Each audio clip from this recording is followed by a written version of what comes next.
तो आज का टॉपिक है ये एन्यूप्लॉइडी। एन्यूप्लॉइडी जो कि पॉलीप्लॉइडी का ही एक पार्ट है।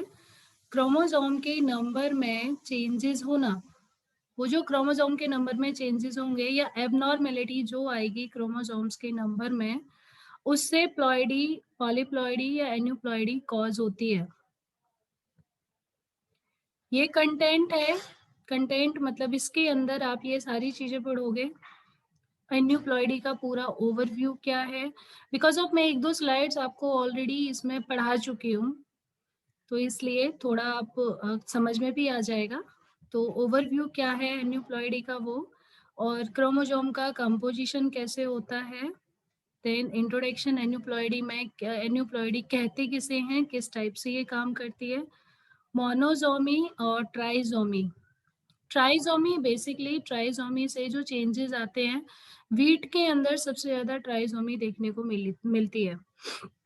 अगर एक क्रोमोसोम नंबर एक्स्ट्रा हो जाता है तो जो वीट के वो होती है ना, जिसपे बाल लगती है, जिसपे वीट लगता है दोनों साइड से, उस पे अगर ट्राइजोमी कॉज होती है तो वहां पर जो नंबर ऑफ सीड्स होते हैं वो डिस्पर्स फॉर्म में हो जाते हैं या फिर बहुत कम फॉर्म में लगते हैं।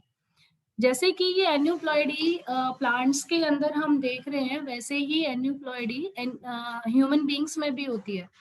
अगर ह्यूमन बींग्स में एन्यूप्लॉइडी कॉज होती है तो अगर ट्राइजोमी है, अगर ट्राइजोमी है, ट्राइजोमी होने पर ह्यूमन बींग्स में 21 नंबर के क्रोमोसोम पर क्रोमोसोम नंबर एक्स्ट्रा आके ऐड हो जाता है, और जब एक्स्ट्रा आके ऐड होता है तो उससे एक डिजीज कॉज होती है जिसे बोलते हैं डाउन सिंड्रोम, जिसे बोलते हैं डाउन सिंड्रोम ह्यूमन बींग्स में। और डाउन सिंड्रोम से, जैसे आपने देखा होगा, छोटी हाइट के ज्यादातर ह्यूमन बींग्स पाए जाते हैं, और काफी छोटी हाइट में हाथ भी बहुत छोटे छोटे होते हैं, और माउथ भी काफी छोटा होता है, और ऐसा मतलब बोलने में उनकी जो बोलने की पावर होती है वो भी बहुत ज्यादा ब्रेकेज में होती है, तो उनमें कॉज होता है डाउन सिंड्रोम। ऐसा नहीं है कि नॉर्मल ह्यूमन बीइंग से डाउन सिंड्रोम कॉज नहीं हो सकता। समटाइम डाउन सिंड्रोम जैसी डिजीज आने के लिए दो तीन फैक्टर्स रिस्पॉन्सिबल होते हैं।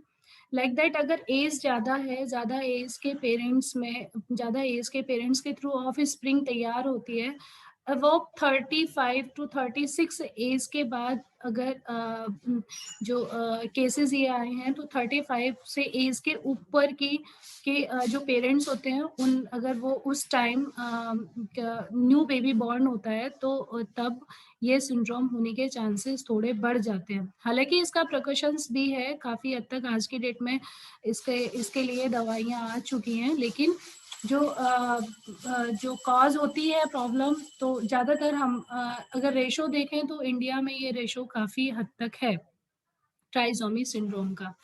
तो ट्राइजोमी सिंड्रोम के बारे में पढ़ोगे आप इसमें।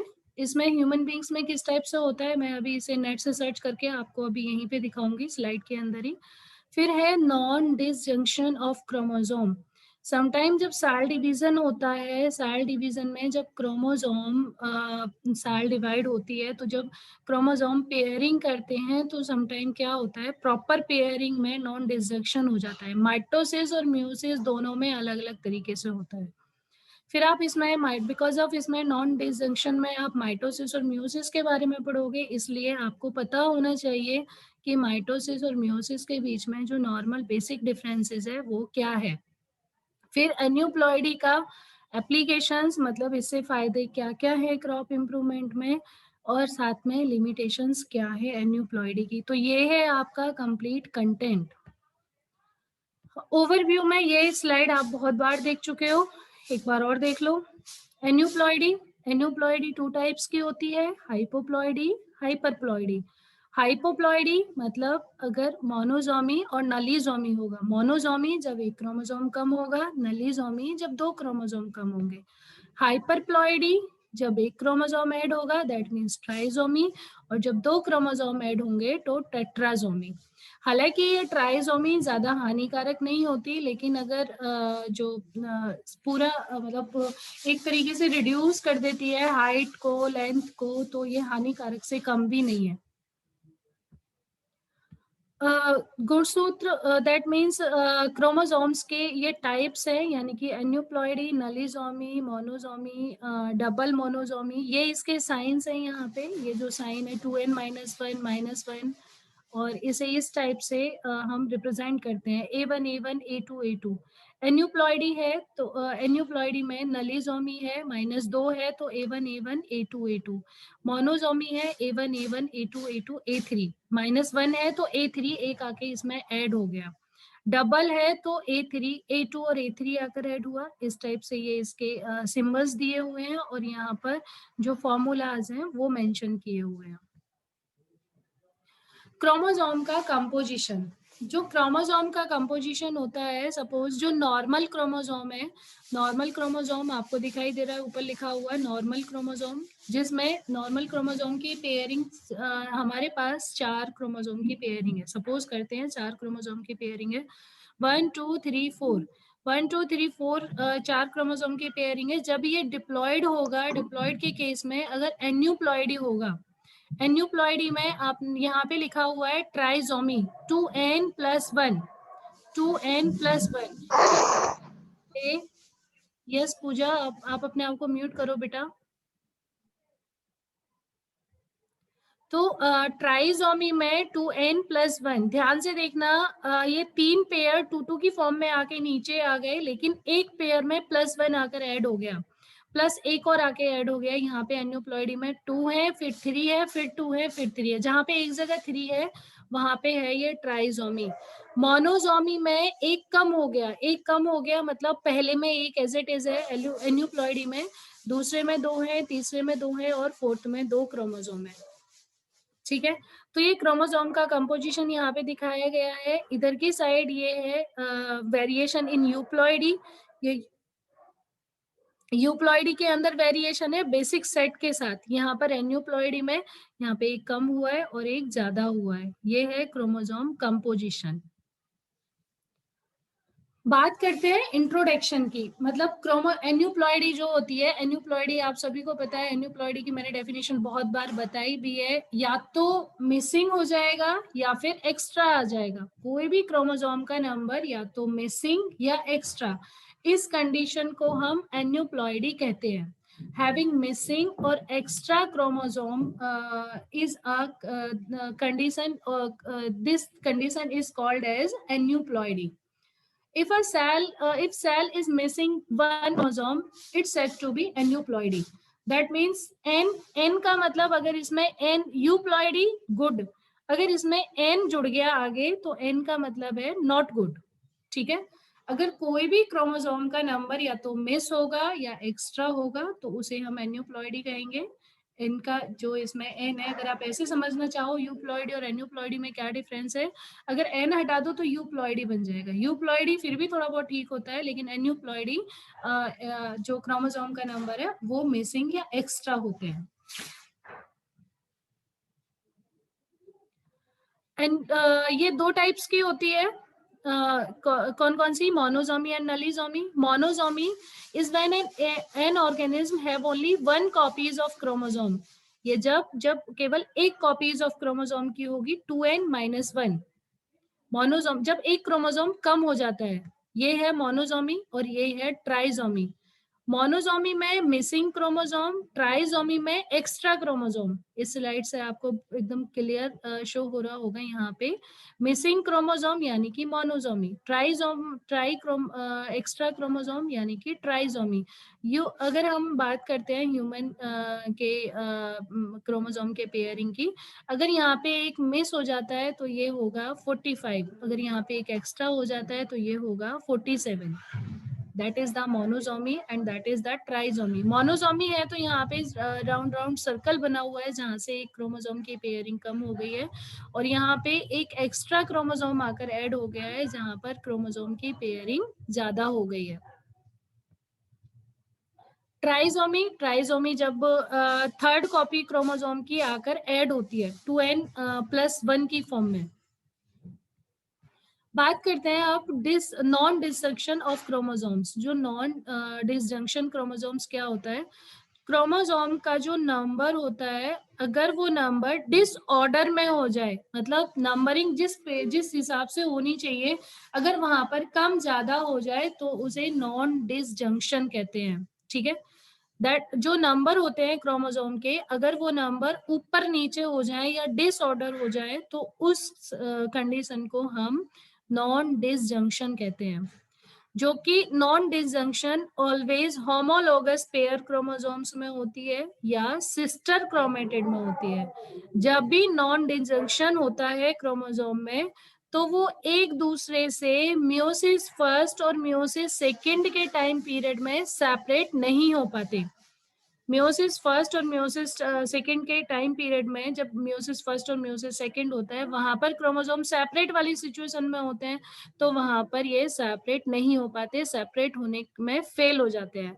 तो नॉन डिसजंक्शन क्या है? दैट मीन्स क्रोमोसोम ऑर्डर की बजाय डिसऑर्डर में वहां पे प्रेजेंट होते हैं, उस फॉर्मेशन को नॉन डिसजंक्शन कहते हैं।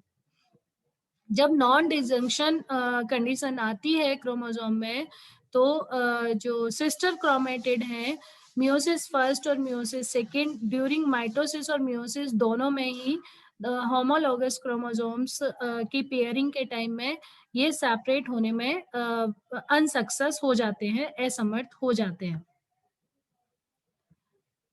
ये अब माइटोसिस और मियोसिस, माइटोसिस जब हम नॉन डिसजंक्शन में माइटोसिस मियोसिस पढ़ रहे हैं, तो थोड़ा सा हमें यहाँ ये आइडिया होना चाहिए कि माइटोसिस और मियोसिस होता क्या है। माइटोसिस और जो कॉमन है इसमें, माइटोसिस और मियोसिस में कॉमन क्या क्या है? क्रिएट न्यू सेल, माइटोसिस से भी न्यू सेल बनेगी, सेम स्टेप फॉलो होंगे, और दोनों ही पेरेंटल सेल से अराइज होंगे। ये तो दोनों में कॉमन चीज हो गई। ठीक है, न्यू सेल क्रिएट यानी कि नई सेल बनेगी, सेम स्टेप्स फॉलो होंगे, और न्यू पेरेंट से राइज होता है, begin with one parent cell. एक पेरेंट सेल में माइटोसिस और मियोसिस दोनों में से कोई भी हो सकता है। जब दोनों के बीच में अब डिफरेंसेस क्या क्या है? माइटोसिस, माइटोसिस के बारे में पढ़ रहे हैं पहले हम। Occur in all organism except viruses, that means केवल वायरस को छोड़कर सभी ऑर्गेनिज्म में माइटोसिस का प्रोसेस होता है। ठीक है, केवल वायरस को छोड़कर सभी ऑर्गेनिज्म में माइटोसिस का प्रोसेस होता है। माइटोसिस में बॉडी की सेल्स बनती है, माइटोसिस में बॉडी सेल्स क्रिएट होती हैं, बॉडी सेल बनती हैं, और वन सेल डिवीजन, एक बार सेल डिवीजन होता है। माइटोसिस में कोई भी रिकॉम्बिनेशन या कोई भी क्रॉसिंग ओवर नहीं होता। माइटोसिस में कोई भी रिकॉम्बिनेशन या कोई भी क्रॉसिंग ओवर नहीं होता। माइटोसिस में केवल दो डिप्लॉयड डॉटर सेल्स बनती हैं। माइटोसिस में केवल 2 डॉटर डिप्लॉयड सेल्स बनती हैं, जो कि दोनों की दोनों डॉटर सेल आइडेंटिकल होती हैं। ठीक है, आइडेंटिकल मतलब एक समान होती हैं। कंपैरिजन करते हैं अब इसका मियोसिस का।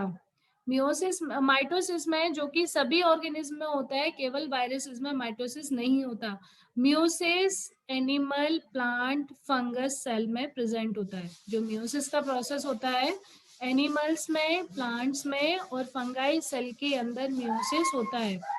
मियोसिस में sex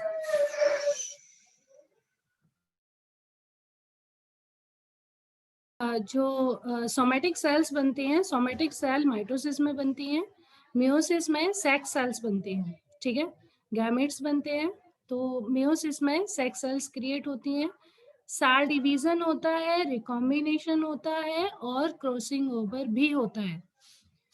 I repeat again, crossing over होता है, रिकॉम्बिनेशन होता है, और सेल डिवीजन होता है। सेल रिकॉम्बिनेशन, क्रॉसिंग ओवर, ये प्रोसेस मियोसिस के अंदर होता है, जिससे 4 हैप्लॉइड सेल बनती हैं, 4 हैप्लॉइड डॉटर सेल बनती हैं। और डॉटर सेल्स जेनेटिकली डिफरेंट होती हैं। डॉटर सेल जेनेटिकली, जहां माइटोसिस में डॉटर सेल जेनेटिकली आइडेंटिकल होती हैं, मियोसिस के अंदर डॉटर सेल जेनेटिकली डिफरेंट होती हैं। अभी हम माइटोसिस और मियोसिस को डिटेल में पढ़ेंगे नेक्स्ट वाली यूनिट में। तो ये कॉम्बिनेशन और ये जो सिमिलैरिटीज हैं और जो ये डिफरेंसेस है, ये आपको वहां पर काम आएंगे, तो वहां पर भी आप इन्हें मेंशन कर सकते हो। यहाँ बस मुझे ये थोड़ा एक्सप्लेन करना था, जब डिसजंक्शन होता है क्रोमोसोम में, तो उससे पहले ये बताना था कि माइटोसिस और मियोसिस क्या है, इसलिए ये डायग्राम मैंने यहाँ पर मेंशन किया है। माइटोसिस सभी ऑर्गेनिज्म में होता है, केवल वायरस को छोड़कर। माइटोसिस में बॉडी सेल्स बनती हैं, एक बार सेल डिवीजन होता है, कोई रिकॉम्बिनेशन, कोई क्रॉसिंग ओवर नहीं होता, दो डिप्लॉइड सेल्स बनती हैं, जो कि दोनों की दोनों डिप्लॉइड सेल में जो डॉटर सेल्स होती हैं वो आइडेंटिकल होती हैं। वहीं पर मियोसिस एनिमल्स, प्लांट्स और फंगस में होता है, सेक्स सेल प्रोड्यूस करता है, टू सेल डिवीजन होता है, रिकॉम्बिनेशन, क्रॉसिंग ओवर होता है, 4 हैप्लॉइड सेल्स बनती हैं, और 4 हैप्लॉइड सेल्स से जो डॉटर सेल्स बनती हैं वो जेनेटिकली डिफरेंट होती है। यहाँ पे भी देख सकते हो आप इन दोनों का डिफरेंसेस नॉर्मल वे में। ये माइटोसिस है, ये मियोसिस है। माइटोसिस से दो सेल्स बनेंगी और मियोसिस से 4 डॉटर सेल्स यहाँ पे जनरेट होती है, और ये 4 डॉटर सेल्स जो होती है वो हैप्लॉइड की फॉर्म में होती है। जो 4 डॉटर सेल्स बनती हैं वो हैप्लॉइड होती हैं, और जबकि जो माइटोसिस में होती हैं ये डिप्लॉइड की फॉर्म में होती हैं।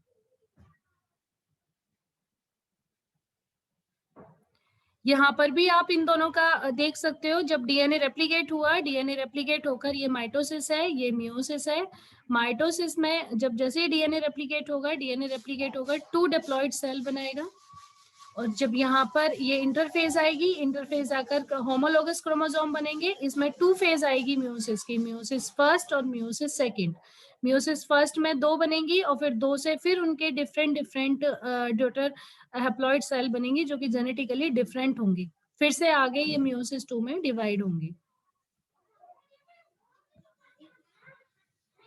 अब हम पढ़ रहे थे non disjunction of the chromosome. Non disjunction क्या होता है, मियोसिस फर्स्ट में देखते हैं। मियोसिस फर्स्ट में एक अभी आगे देखोगे एक डायग्राम है जहां पर नॉन डिसजंक्शन को एक्सप्लेन किया गया है। यदि होमोलोगस क्रोमोसोम सेपरेट नहीं होते तो एन्यूप्लॉइडी गैमेट्स का प्रोडक्शन होता है, ठीक है। अगर होमोलोगस क्रोमोसोम वहां पर separate, if homologous chromosomes don't separate and lead to the production of aneuploidy gametes,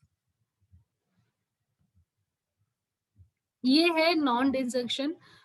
suppose ये हमारा मियोसिस फर्स्ट है। मियोसिस फर्स्ट में ये 2 यहाँ पे आए, यहाँ पे भी 2 ही आने थे, लेकिन यहाँ पर 3 आए। इस हिसाब से ये n+1 n+1 n-1 n-1।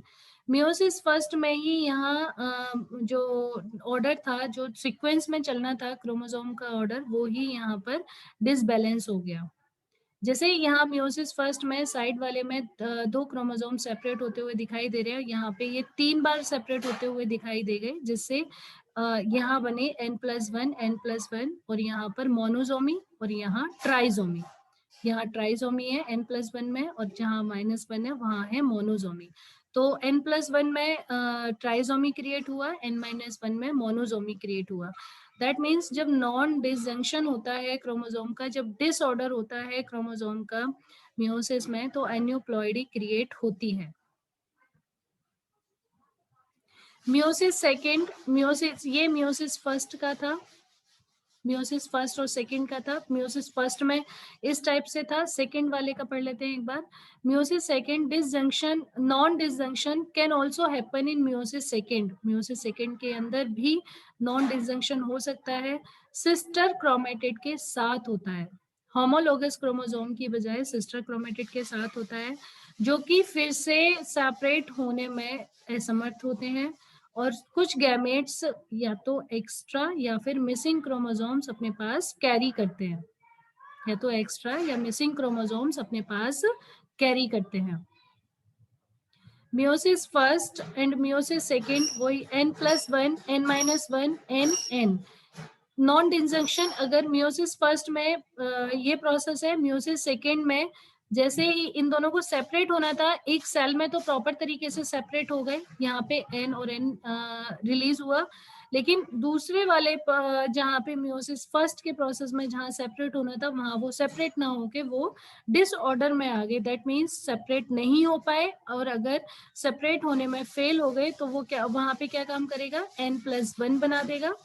एक तो दो और ये एक, और ये जो एक है ये डायरेक्टली एज इट इज ही नीचे की साइड आ जाएगा। तो n-1 में जो क्रोमोसोम एक नॉर्मल वाली पोजीशन में है वो तो नीचे आ जाएगा, और जो n+1 वाली पोजीशन में जिसमें ट्राइजोमी है, ट्राइजोमी नॉन डिजंक्शन वाला ट्राइजोमी के साथ आकर अटैच होगा।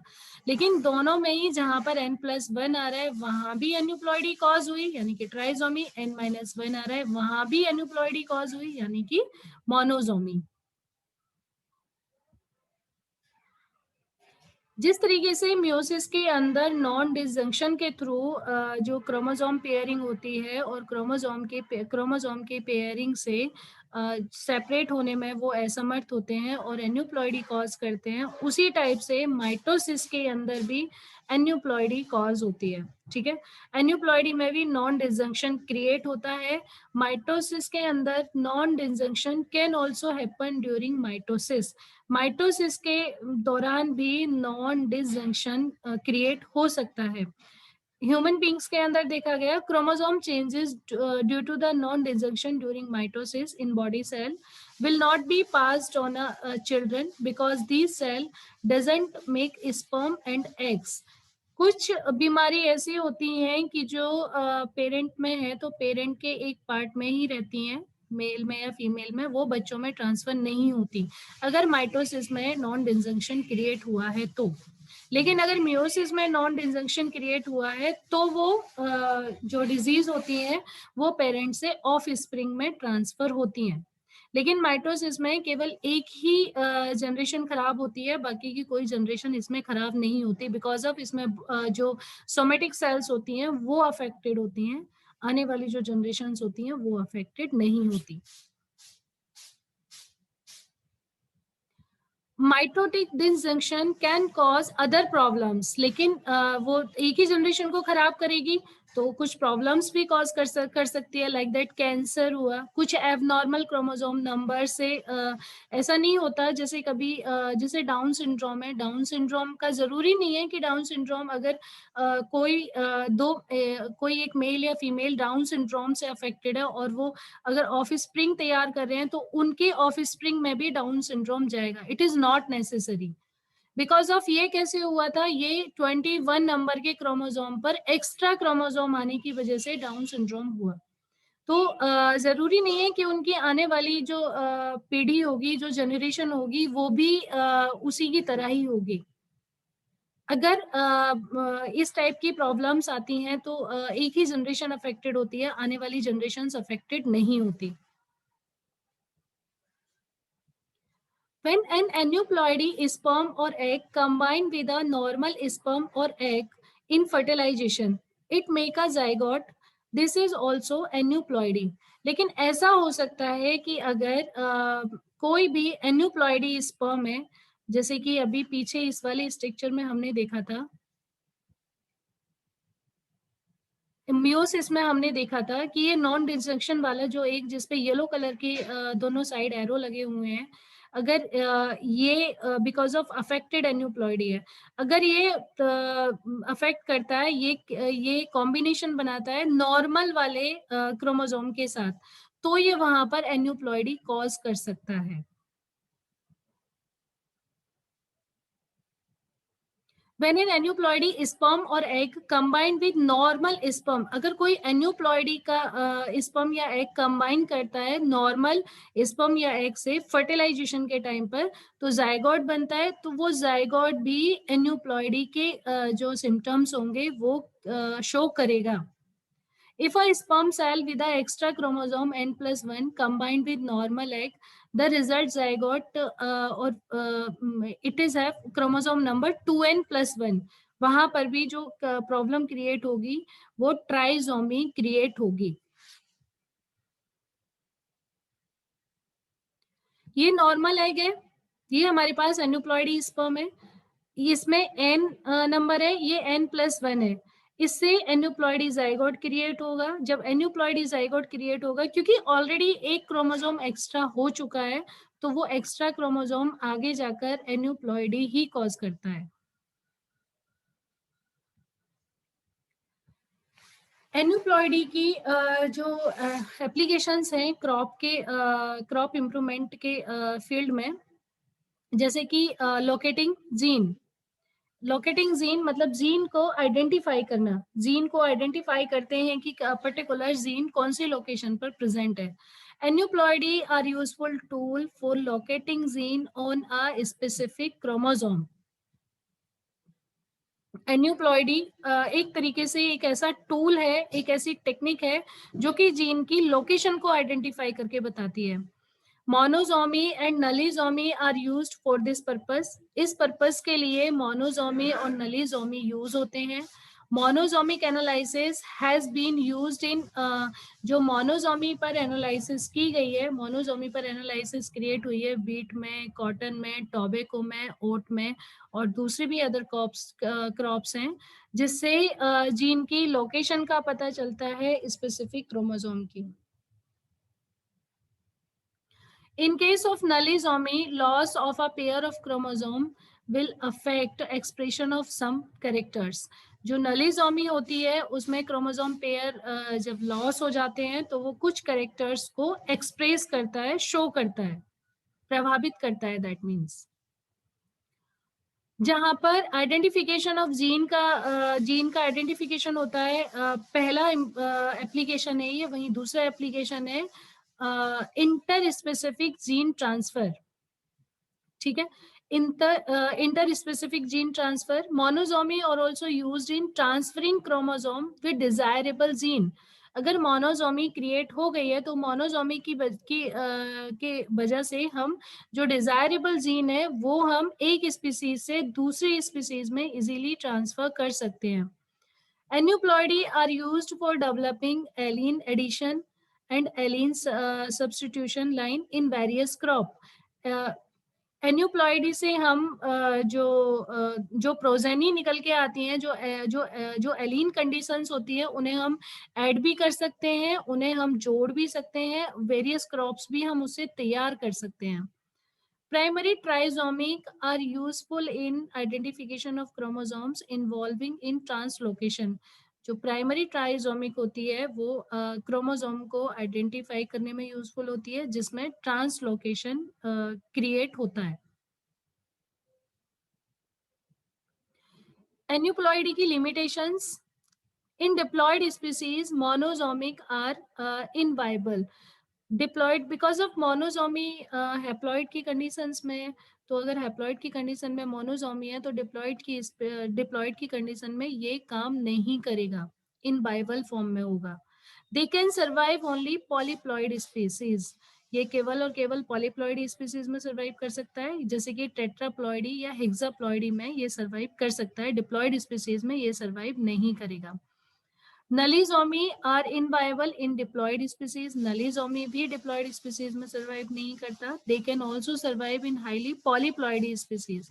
ये भी हेक्साप्लॉइडी की स्पीसीज में ही सर्वाइव करता है। Trisomy can survive in diploid species. Trisomy diploid species में सर्वाइव कर सकता है, क्योंकि ट्राइजोमी में 2n+1 क्रोमोसोम होता है। Maintenance of nullisomy and monosomy is difficult. जो नलीजोमी और मोनोजोमी का मेंटेनेंस प्रोसेस है वो थोड़ा डिफिकल्ट है, इसे मेंटेन करना थोड़ा टिपिकल है। अलग होगा और एक में अलग होगा, ऐसा नहीं है सभी में एक टाइप का डाउन सिंड्रोम होगा। डाउन सिंड्रोम अलग अलग होता है, वेरिएबल होता है। डाउन सिंड्रोम में बेसिकली होता क्या है कि डाउन सिंड्रोम में जो डेवलपमेंटल पार्ट होते हैं ना, वो कंटिन्यूअसली डिले होते रहते हैं। जो डेवलपमेंट पार्ट होते हैं, जो सेल डिवीजन होती है नॉर्मल ग्रोथ की, वो डिले होती रहती है। कॉमन जेनेटिक क्रोमोसोम का जो डिसऑर्डर होता है वो क्रिएट होता है, डिसएबिलिटी क्रिएट होती है।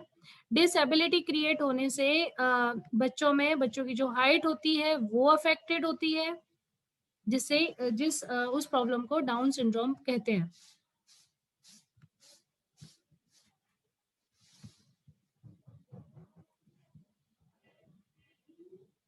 जो अडल्ट होते हैं, जो ग्रोइंग अप एज के होते हैं, उनके अंदर डिफरेंट टाइप का डाउन सिंड्रोम होता है। डाउन सिंड्रोम के जो कॉमन फीचर्स हैं, कॉमन फीचर्स जैसे कि सर का छोटा होना, ठीक है, स्मॉल हेड, फेस का फैला हुआ होना, फेस काफी चौड़ा और ब्रॉड होगा, flattened face, small head, short neck, गर्दन का छोटा होना, टंग का घुमावदार होना, ठीक है, आईज का ऊपर की साइड होना, स्मॉल ईयर्स का होना या अनयूजुअल शेप के ईयर्स का प्रेजेंट होना, जो मसल्स टोन होगी उसकी काफी पुअर होगी, ब्रॉड होगा, छोटे छोटे हाथ होंगे उसके, और सिंगल पाम में होगा सब कुछ, मतलब इतने छोटे हाथ होंगे कि एक छोटी सी हथेली होगी, उसी में हाथ उसके बने हुए होंगे, काफी छोटी छोटी फिंगर्स होंगी, small head and feet present होंगे। स्पोर्ट्स, छोटे छोटे स्पोर्ट्स क्रिएट होंगे, और शॉर्ट लेंथ होगी, दैट मीन्स जो हाइट होगी वो काफी कम हाइट होगी।